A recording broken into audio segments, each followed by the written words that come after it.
আমরা গেছিলাম উত্তরবঙ্গের সবচেয়ে বড় বিখ্যাত প্রাচীন ঐতিহাসিক মেলা বল্লা মেলায়। অনেক দূর দূর থেকে বহু মানুষ এসে থাকেন এই মেলায়। উত্তরবঙ্গের সবচেয়ে বিখ্যাত প্রাচীন মেলা এই বল্লাকালী মেলা। আমাদের বাড়ি থেকে এই বল্লাকালী মেলায় যাওয়ার দূরত্ব বেশ ভালোই। ট্রেনে করে যেতে ওই ধরুন 1-1.5 ঘন্টা লেগেই যায়। আমরা ট্রেনে করেই যাই, আর তাই আমরা চলে এসেছিলাম দেখুন রেল স্টেশন। আর স্টেশনে এসে দেখি প্রচন্ড মানুষের ভিড়। তারাও আমাদের মতো সবাই বল্লাকালী মায়ের মেলায় যাবে বলে এসেছে। তা না হলে সাধারণত ওই স্টেশনে এতটা মানুষের ভিড় হয় না, আমি তো দেখিনি।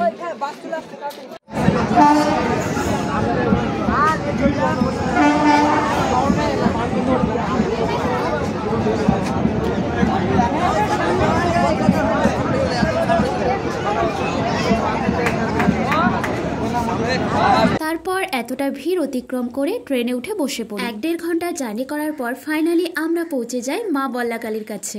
তারপর এই যে দেখুন 1 কিলোমিটার আগে থেকেই কি ভিড় শুরু হয়ে গেছে। ধন্যবাদ জানিয়ে চলে আসলাম আজকে লাইভে। দেখতে পাচ্ছ আমরা মা বল্লা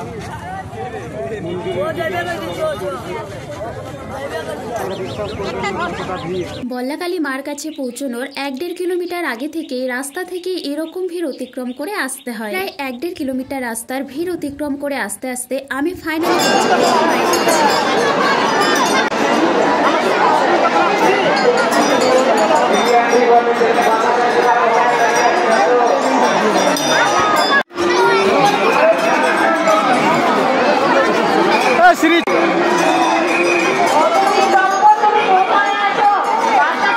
তো মেলায় আসতে পেরে বল্লাকালী মায়ের দর্শন পেয়ে খুবই ভালো লাগে।